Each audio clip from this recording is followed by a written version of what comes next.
Bonjour à tous, j'espère que vous allez excellemment bien. Aujourd'hui, on va parler Coupe du Monde féminine, la dernière vidéo de cette Coupe du Monde féminine. Et oui, hier c'était la finale, la grande finale. On va faire un peu différemment d'habitude. On va pas faire de top et flop ni de meilleure joueuse. On va parler pendant 5-6 minutes. Ça va être un peu plus court d'habitude, vraiment de la finale et puis du parcours de ces deux équipes qui a quand même été bon. Donc dernière vidéo de cette Coupe du Monde. Je pense qu'après, pour le foot féminin, je pense qu'on ne reverra pas avant l'Euro. Je suis pas sûr qu'on ait le temps de de parler des matchs avant. Peut-être qu'on aura le temps, mais c'est pas sûr. Donc du côté donc de cette finale victoire, comme vous le savez, des États-Unis 2-0. Si vous avez vu le match, but de Rapinoe sur penalty justifié. Pour une fois, la VAR a servi à quelque chose. Et puis Rose Lavelle, superbe action individuelle de Rose Lavelle, qui marque le deuxième but. Une classe d'écart entre ces deux nations. Voilà, on a une équipe des États-Unis qui est encore au-dessus de tout le monde. Parce que structurellement, déjà, le soccer féminin est un sport universitaire. Donc, ce qui fait que beaucoup de gens le pratiquent. Donc, ils ont un bassin, un potentiel de bonnes joueuses qui est forcément important vu que vous avez beaucoup de pratiquants. En France, il y a moins de pratiquantes. Donc, forcément, le potentiel de bonnes joueuses, il est moins important. Plus vous avez de pratiquantes, plus vous avez un potentiel de bonnes joueuses important. Et ensuite, vous avez, oui, une équipe qui, je pense qu'elles ont en plus une excellente génération depuis 2011. Et puis ça arrive parce que la Belle, elle n'est pas encore très vieille. C'est quand tu regardes, c'est la génération Alex Morgan, Rapinoe, qui sont peut-être un petit peu sur la fin, mais Lavelle, Mewis, Press également sont pas très vieilles. Mais oui, forcément, c'est une équipe qui, O'Hara également, me semble pas très âgée non plus. Je n'ai pas vérifié, mais je crois pas. Structurellement, voilà, il y a ce côté-là. Il y a aussi le fait que le championnat a eu lieu l'été, donc là, elles ont pu faire 6 mois de préparation. Donc forcément, c'est un avantage. Qu'elles jouent énormément ensemble, donc il y a beaucoup d'automatisme. Parce que bon, les joueuses ont minimum 100 sélections. Quoi. À 25 balais, elles ont déjà plus de 100 sélections. Bon, les Pays-Bas ont un peu la même chose. C'est vrai que les Pays-Bas, Miedema, je crois, d'en avoir déjà 60 à 22-23 ans, mais les États-Unis sont encore au-dessus. Et puis, oui, une belle génération de toute façon, du côté de cette équipe. Du côté des Pays-Bas, très belle génération. Le souci, je pense, c'est que leur championnat fait pas partie des meilleurs championnats d'Europe au niveau foot féminin, donc ils sont obligés de s'expatrier. En Espagne, par exemple, pour Martens, ou énormément du côté d'Arsenal, du côté du championnat anglais. Alors certes, le football européen progresse. Il y a pas... Avant, c'était le championnat d'Allemagne et le championnat de France, grosso modo. C'est vrai que maintenant, l'Espagne est là. L'Angleterre également. Pas oublier non plus le championnat nordique. Le championnat néerlandais est encore un petit peu en dessous. Mais voilà, il y a une classe d'écart dans ce match entre ces deux nations. D'un côté, on a une équipe qui, techniquement, c'est très costaud, arrive à faire des très belles choses. C'est les États-Unis. Et puis les Pays-Bas qui...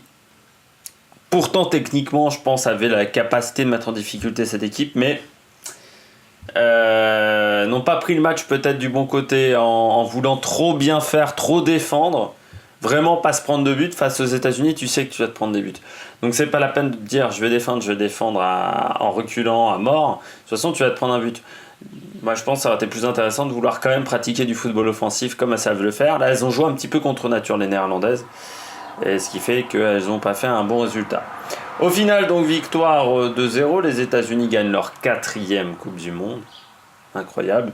Bon, les Pays-Bas, c'est la première finale perdue par les filles. Et les garçons en ont perdu 3. Donc j'espère qu'elles ne perdront pas autant avant de remporter leur premier titre.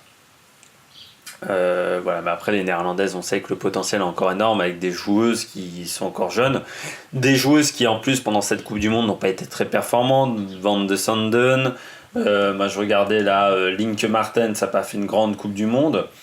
Van de Donxy, Spitze, ça aurait pu être mieux. Gronen, si elle a fait une grosse demi. Mais voilà, toutes les joueuses néerlandaises en plus n'ont pas fait une grande Coupe du Monde. Donc quand elles ne font pas une grande Coupe du Monde, elles arrivent quand même en finale. Si elles arrivent à être toutes en forme en même temps, ça peut être impressionnant. Et puis après, bien entendu, il y aura un travail par rapport au championnat, par rapport à la préparation, peut-être qui n'a pas été aussi bonne que les États-Unis. Il faut aussi parler du staff américain. Ils sont au moins de 30, 40. Je pense qu'ils sont même en avance par rapport aux équipes masculines sur ce domaine-là, parce que l'effectif américain du staff est absolument fabuleux. Et ça leur permet de travailler énormément de points encore. La vidéo, là, on voit, elles ont bloqué, essayé de bloquer au maximum les ailières, parce qu'elles savaient que c'est là où le jeu d'attaque passe. Elles ont essayé de bloquer également Gronen. Donc, ce qui fait que Van de Donk a eu un peu plus d'espace, mais c'était pas facile pour Van de Donk. Elles ont mis énormément en difficulté les arrières, hein, Van Lutheren et surtout Blue Dwarf. Elles ont essayé de passer par derrière d'Ecker.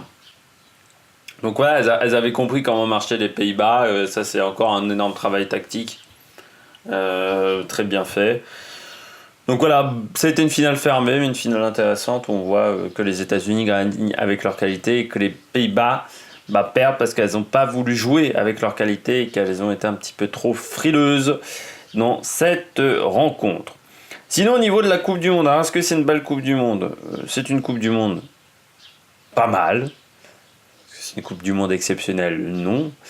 Quand on parle de l'engouement dans les stades, il faut le relativiser quand même. Il y a eu des stades vides.